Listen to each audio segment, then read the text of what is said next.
Hello traders, Gary Wagner here, just about 11 o'clock in Honolulu, 4 o'clock in New York on Wednesday, the 28th day of January 2015, and this is the daily report for gold and silver.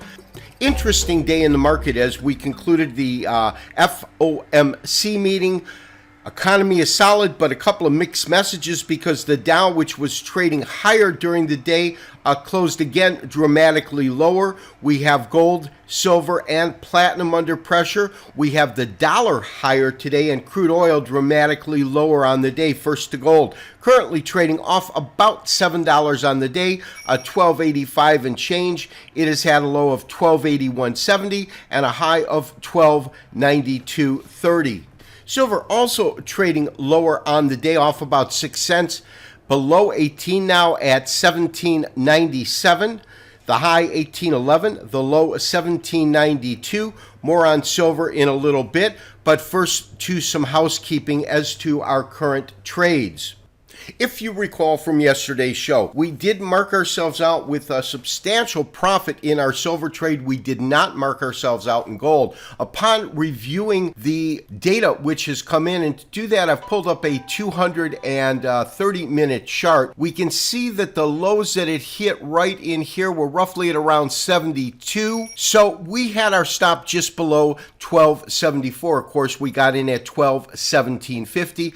I'm going to mark ourselves out at 1272. So in at 1750, out at 1272, gives us a profit roughly of $54.50 or $5,400 per contract, considering that the current margin right now on gold is roughly $4,000. That was over 100% return on our first trade of the year. I'm very satisfied with that. We are flat now in the market. I do have a couple of subscribers that have told me they are still long. Anyone else that has not emailed me that is long, I'll work with you personally in stops. But as for our official position in the marketplace, we have pulled profits. We are flat in both gold and silver. We are awaiting our next signal, and that will be the topic of today's show. Always interesting whenever the Fed concludes an FOMC meeting. We can see here we're looking at the dollar index. This, of course, is a weekly chart. You can see this line right in here. That represents how much the market has really come off of the lows that it hit earlier this week. You can definitely see it if we move to a daily chart. You can see that the market hit these tops up here just shy of 96. Traded lower below 94 and is now just below 95 at 94.85. This green candle, of course, is today's trading activity. Traders, we're looking at our monthly chart in crude oil. $44 a barrel at this point. It's heading closer and closer to these record lows. We haven't seen this price in quite some time, but we are near the lows of the month. And we see oil still under dramatic pressure.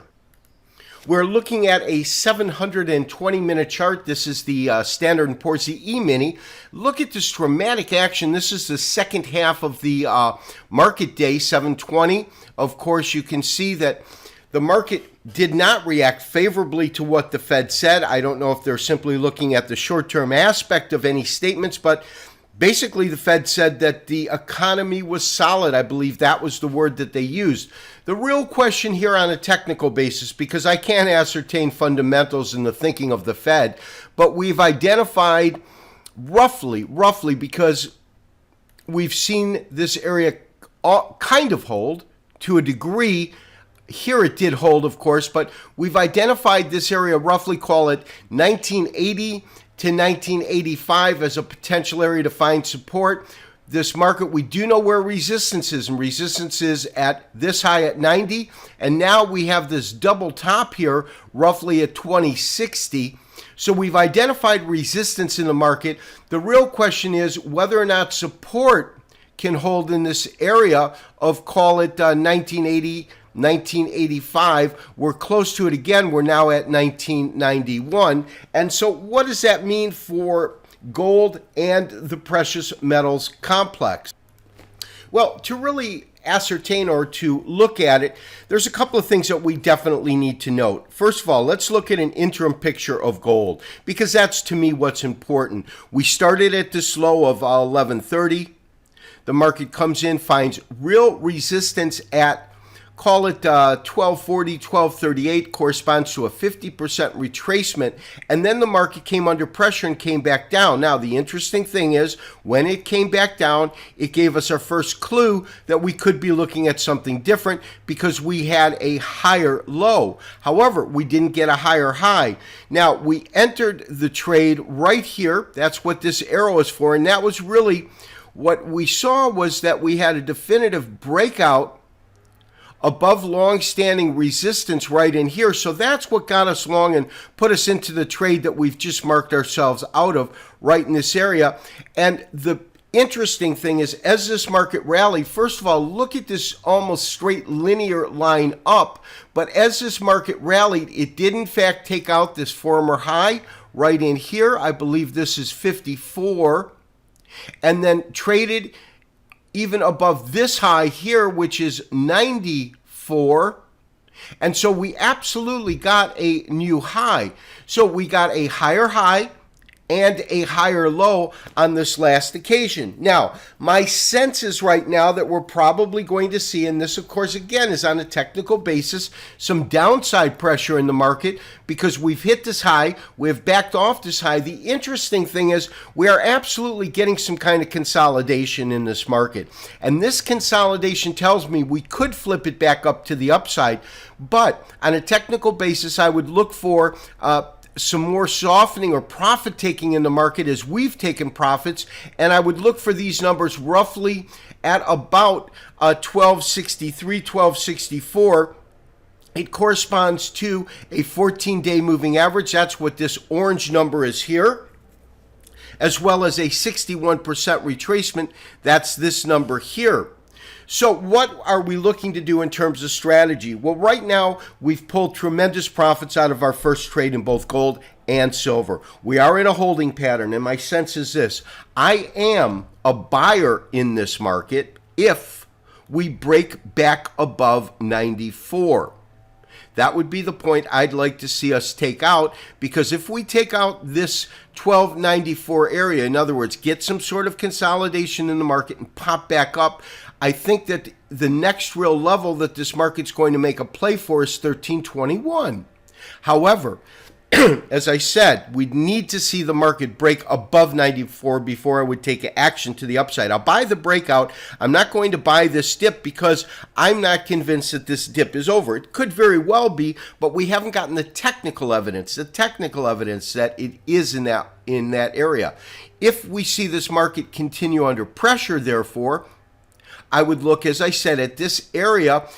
If the market does trade lower and track down to, the high 60s, mid 60s, and find some sort of support, I'm also a buyer once we find support.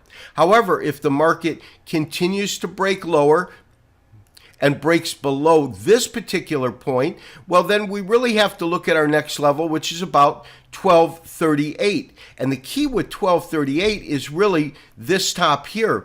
So the scenario that we're seeing in terms of an interim picture in the market is we've had this high, which was not a higher high, but we did get a higher low. We then got our higher high. So the question is, are we going to get a higher low? And we can get a higher low even if the market tracks and trades as low as 1213 and then pops back up. That would still be considered a higher low. So we're right in a interim period where I need to see how the market reacts, and if in fact it finds some support, because it absolutely is consolidating in this area, but it finds some support and it pops above 94, I think we've got a clear-cut decision. If it continues to track lower and tracks into those mid 60s, and we see support come into the market, again, we would look to buy that dip, but buy it there. So we'll buy the breakout, we'll buy the dip, but right in this interim area, I really have to see some sort of technical confirmation that the trend is established one way or the other. We know we had an uptrend here. We know we hit resistance at this point. The question is, what is the next step? And so those are the basic parameters that I'm going to be looking for in terms of our strategy for our next trade. So lastly, I do want to spend just a couple of moments on silver. Of course, my sense is that they'll move in tandem. If we issue a buy signal in gold, we'll probably issue a buy signal in silver, sell signal in gold, sell signal in silver. The critical area that we really want to look at right now is this 1807 area.